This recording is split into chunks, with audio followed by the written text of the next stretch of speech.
देखिए, आप लोग को ये बात समझ में आ गई है कि परागण किसे कहते हैं तथा ये कितने प्रकार का होता है। तो हमने बताया था आप लोग को कि परागण मुख्यतः दो प्रकार का होता है, ठीक है। एक परपरागण और एक स्वपरागण, ठीक है।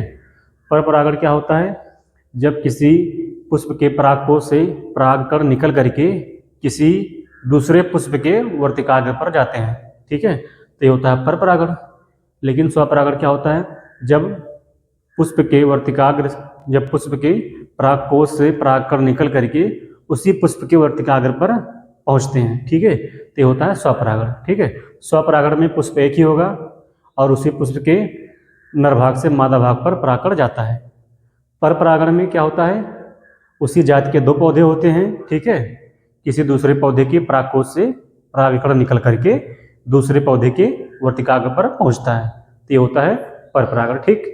अब हम लोग जानते हैं कि स्वपरागण और परपरागण से जो है लाभ और हानि क्या क्या होते हैं वो जानिए, ठीक है। तो देखिए, अगर हम लोग बात करेंगे स्वपरागण के लाभ क्या होता है, तो इसका जो लाभ हम लोग कहेंगे कि स्वपरागण से जो स्वपरागण की प्रक्रिया होती है ना, इसमें जो है इसमें पराग कणों का कम नुकसान होता है, पराग कणों का कम नुकसान होता है, ठीक है। मतलब क्या? जैसे मान लीजिए कि पुष्प एक ही पुष्प के जब परागकोश से परागकण निकल करके इसी पुष्प के वर्तिकाग्र पर जाएंगे तो दूरी कम होगी, ठीक है। जब दूरी कम होगी तो परागकण जो है जल्दी यहाँ से यहाँ पहुँच जाएंगे। तो रास्ते में जो परागकण मतलब नीचे गिर जाते हैं या पहुँच नहीं पाते हैं किसी कारणवश, ठीक है, तो इनका जो है लॉस कम होगा, ठीक है। तो ये एक लाभ होता है क्या? परागकण जो होते हैं इनकी हानि कम होती है, ठीक है। और क्या देखेंगे? ये जो पराग मतलब स्वपरागण होता है, इसके अगर हम लोग और लाभ की बात करेंगे तो ये होता है कि जो स्वपरागण होता है ना, स्वपरागण ये निश्चित होता है, ठीक है, ये निश्चित होता है, ठीक है। और क्या हो सकता है? ये जो है बहुत आसानी से हो सकता है, बहुत आसानी से होता है, यानी कि स्वपरागण में पॉसिबिलिटी ज़्यादा होता है, ठीक है, परागकण का यहाँ से यहाँ पहुँचने का, क्योंकि एक ही फूल है और नज़दीक होता है, यहाँ से यहाँ पहुँचने में आसानी होती है, ठीक है, सरल होता है और ये निश्चित होता है कि स्वपरागण आसानी से हो जाएगा और परागकण जो है कम लगेंगे, ठीक है।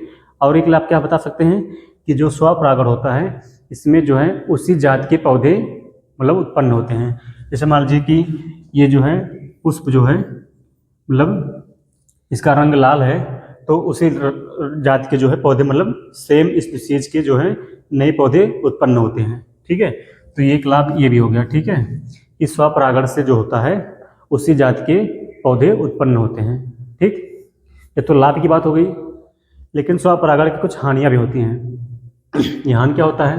देखिए, मान लीजिए कि अगर इस पौधे में कोई डिजीज है, कोई बीमारी है, ठीक है, तो अगर बीमारी मतलब खराब परागकण या रोगग्रस्त परागकण मान लीजिए यहाँ पहुँचते हैं तो पौधा में जो नया मतलब निषेचन के द्वारा बाद में जब निषेचन होगा परागण के बाद तो जो नया पौधा बनेगा ना वो भी रोगग्रस्त पौधा बनता है, ठीक है। तो हम लोग इसमें लिख सकते हैं, क्या लिखेंगे हम लोग इसमें कि जो स्वपरागण होता है इसमें जो है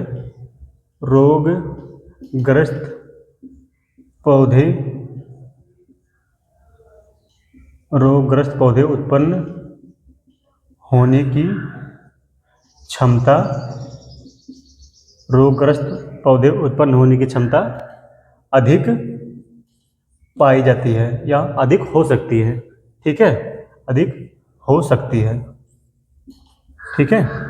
एक तो ये हो गया।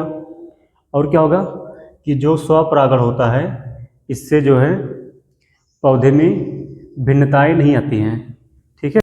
और क्या लिखेंगे कि जो स्वपरागण होता है इससे अगर और हानि की बात करेंगे तो इसमें रोग प्रतिरोधक क्षमता कम पाई जाती है। क्या लिखेंगे? इसमें जो है रोग प्रतिरोधक क्षमता कम पाई जाती है। ठीक है, इसमें रोग प्रतिरोधक क्षमता कम पाई जाती है। तो ये हो गए लाभ और हानि। ठीक है, ये भी एग्जाम में प्रश्न खूब आते हैं कि स्वपरागण के लाभ और हानि लिखे।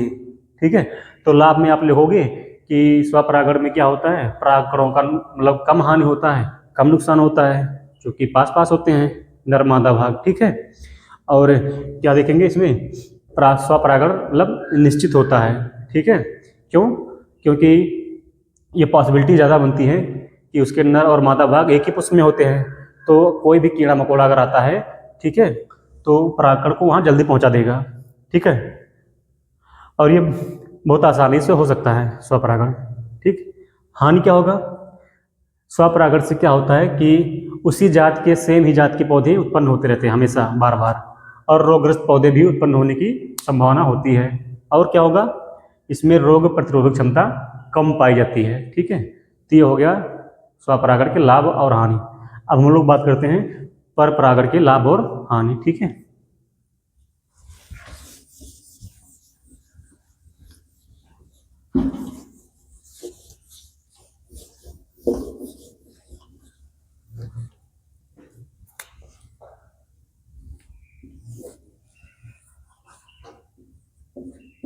ठीक, अब बात करेंगे परपरागण के लाभ और हानि। देखिए, हम लोग जान लेते थोड़ा और परपरागण के बारे में। देखिए, परपरागण होने के लिए इसमें बहुत सारे एजेंट होते हैं, मतलब परपरागण करने के लिए माध्यम की आवश्यकता पक्का होगी। ठीक है, बिना किसी माध्यम के परपरागण असंभव है। ठीक है, और परपरागण होने के लिए कई सारे कारक हो सकते हैं, जैसे जल द्वारा, वायु द्वारा, कीट द्वारा, पक्षियों द्वारा। ठीक है, इन सब के द्वारा हो सकता है। ठीक, तो सबसे पहले हम लोग बात करते हैं इनमें परपरागण में जल द्वारा। ठीक है, अब देखिए, मान लीजिए कोई जलीय पौधा है। ठीक है, एग्जाम्पल के लिए ले लेते हैं बैलिस नेरिया। बैलिस नेरिया, ठीक है, बैलिस नेरिया, बैलिस नेरिया एक जलीय पौधा होता है। ठीक है, इसमें जो होते हैं, जो नर भाग होते हैं वो पानी के अंदर ही होते हैं। ठीक है, जब पानी का बहाव होता है तो जो है मतलब उसके परागकोश से परागकण निकल करके उसके वर्तिकाग्र पर पहुंच जाते हैं। तो बच्चे एग्जाम में ना ऐसे पूछता है कि जल द्वारा परागित पौधे का नाम बताइए। ठीक है, तो आप लोग सिंपल लिख देंगे कि, या ऐसा पूछेगा कि जल परागण क्या होता है, तो आप बताओगे कि ऐसा परागण जो जल के माध्यम से होता हो। ठीक है, उसको बोलते हैं जल द्वारा परागण, जैसे एग्जाम्पल के लिए बैलिस नेरिया। ठीक है, अगला बात करते हैं वायु द्वारा परागण। वायु द्वारा परागण, ठीक है, वायु द्वारा परागण। अब ये वायु द्वारा परागण क्या, यानी कि हवा के द्वारा इसमें परागण होगा। ठीक है बच्चे, देखिए हवा के द्वारा परागण ना काफी मात्रा में होता है। जैसे एग्जाम्पल इसके हो गई धान, गेहूं, मक्का। ठीक है, धान, गेहूं, मक्का, क्योंकि ये सब फसल है। ठीक है, और फसल में इतने सारे पौधे होते हैं, उनमें कीड़ों के द्वारा परागण होना असंभव है। ठीक है, इसलिए होता है वायु के द्वारा। ठीक, जब हवा चलता है ना तो इसके जो है आपस में प्लांट से टच होते हैं। ठीक है, तो उसी टच की वजह से जो है इनका जो परागण हो जाता है। ठीक है, तो वायु द्वारा परागण बहुत आसान एग्जाम्पल ये हो गई। ठीक है, अगला देखते हैं, अगला देखते हैं कीट द्वारा परागण। कीट द्वारा परागण, और एक है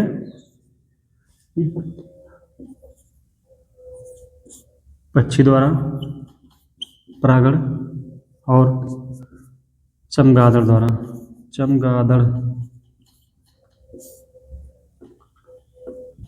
चमगादड़ द्वारा परागण। ठीक है,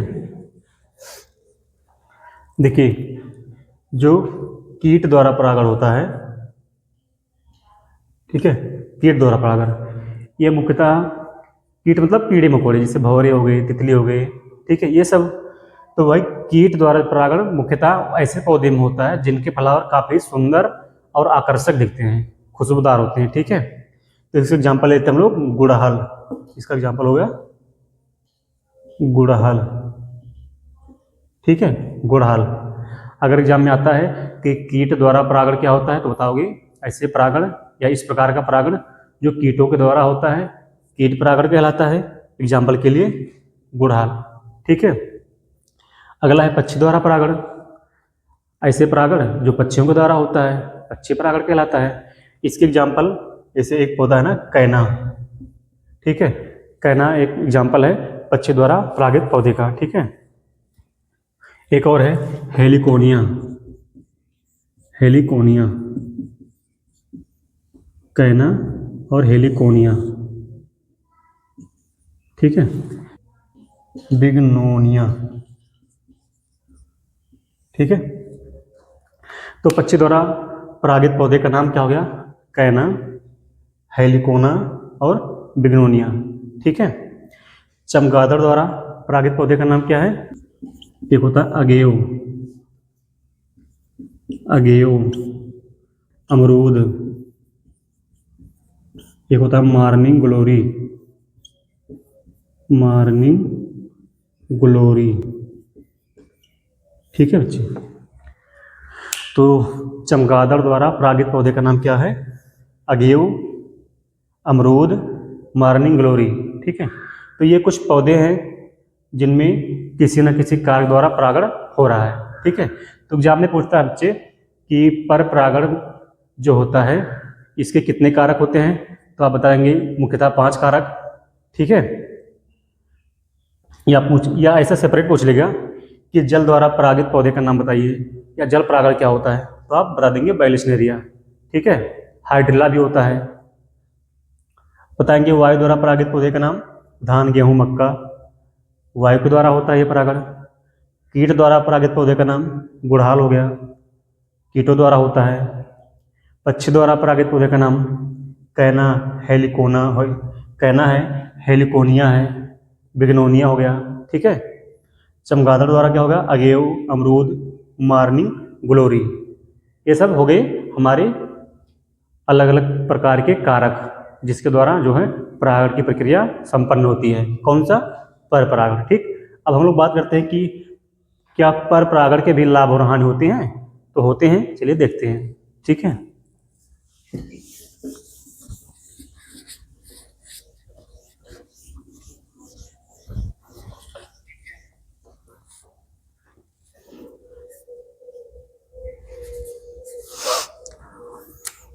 इसके लाभ और हानि, ठीक है। अगर हम लोग इन खत्म हो गया, पर परागण के लाभ और हानि देखते हैं, ठीक है। तो देखिए लाभ में क्या होता है, परागण के द्वारा जो बीज बनते हैं ना, बीज ये जो है आकार में क्या होते हैं? बड़े होते हैं, आकार में बड़े होते हैं, ठीक है। और अच्छी नस्ल वाले होते हैं, अच्छी नस्ल वाले होते हैं, ठीक है। ये हो गया। अगला लाभ बात करेंगे तो इनके जो फल बनते हैं, फल ये बड़े बनते हैं, बड़े फल बनते हैं और क्या होते हैं? स्वादिष्ट होते हैं, ठीक है। ये हो गए लाभ। यानी कि पर परागण के लाभ क्या होंगे? जो बीज बनते हैं आकार में बड़े होते हैं, अच्छे नस्ल वाले बीज पैदा होते हैं, जो फल बनेंगे साइज में बड़े फल बनेंगे, सुंदर बनेंगे और स्वादिष्ट होते हैं खाने में, ठीक है। हानि क्या देखते हैं इसमें हम लोग? मतलब पर परागण से हानियाँ भी होंगी, तो जाहिर सी बात है हानि होंगी। पर परागण में देखेंगे, पर परागण में जो परागकण होते हैं, परागकण या परागकणों की हानि अधिक होती है, ठीक है, अधिक होती है। क्यों होती है? क्योंकि मान लीजिए कि एक पौधा ये हो गया, अब इसी के जैसे मान लीजिए कि एक पौधा, एग्जाम्पल के लिए मान लीजिए कि पौधा ये हो गया, ठीक है। अगर इसके अगर मान लीजिए कि इसके परागकोश से परागकण इतनी दूर जा रहे हैं, यानी कि इसके वर्तिकाग्र पर, तो दूरी काफ़ी हो जाता है, तो परागकण ना जमीन या बीच में ही रह जाते हैं, गिर जाते हैं। तो इससे जो होता है परागकणों की हानि अधिक होती है। परागकण में जो एक और हानि की बात करेंगे तो ये क्या होता है, इसमें हमेशा जो होता है, इसमें सदैव माध्यम की जरूरत पड़ती है, माध्यम की जरूरत होती है। ठीक है, यानी कि जो पर परागण होता है इसमें हमेशा माध्यम की जरूरत पड़ेगी। क्यों पड़ेगी? क्योंकि भाई दूसरे पुष्प से किसी दूसरे पुष्प पर जाना है परागकण को, तो अपने तो जा नहीं पाएगा, किसी माध्यम के द्वारा जाएगा, चाहे कोई कीड़ा मकोड़ा उसको यहाँ से उड़ा करके यहाँ लेकर जाए, या हवा उड़ा करके इसको यहाँ तक लेकर जाए। ठीक है, तो ये हो गया लाभ और हानि। सो आप उम्मीद करते हैं बच्चे आपको पर परागण से लाभ हानि, स्वपरागण से लाभ हानि अच्छे से समझ में आ गया होगा। ठीक है, तो ये वीडियो हम लोग यहीं पे समाप्त करते हैं, नहीं तो वीडियो काफ़ी लंबा हो जाएगा। ठीक है, अगर कहीं आपको इसमें समझ में नहीं आया होगा तो कमेंट करके पूछ लीजिएगा। ठीक, अब हम लोग नेक्स्ट टॉपिक बात करेंगे अगले वीडियो में। ठीक है, तब तक के लिए धन्यवाद।